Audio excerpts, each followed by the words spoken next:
A really fun feature in the Notes app is that if you use your stylus to draw on the screen, it can convert your handwriting and it can solve equations and even plot graphs for you.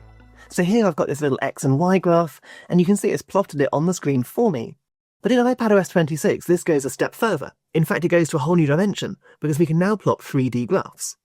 Now, I'm very much a primary school teacher, and we don't do a huge amount of 3D graphs in primary school.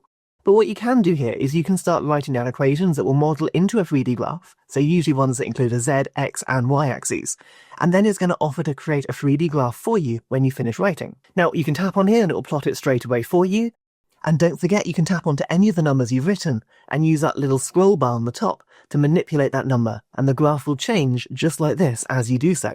It's such an interesting way of modelling data in real time. Once the 3D graph has been plotted, we can then use a finger to rotate it, to zoom in and zoom out, and we can use the floating options button to change a few things as well. For example, you can change the range of the axes on the screen. All of these numbers can be manipulated by simply swiping sideways, and that will update the graph in real time for you. And the final thing to note here is that just like with 2D graphs, you can plot multiple lines on the same set of axes. So if I write another equation underneath here, it will give me a choice. Do I want to add this to a new chart, or add it to my existing one just like this? And you can see that those two graphs actually fit together really surprisingly quite well. That was an accident, but a happy one, I suppose. And then we can start moving it around in 3D to visualize that data in a really effective way. And this is just one of many new things on iPadOS 26 that your iPad can do, but they're quite hidden features. Unless you knew they were there, you might not find this by accident.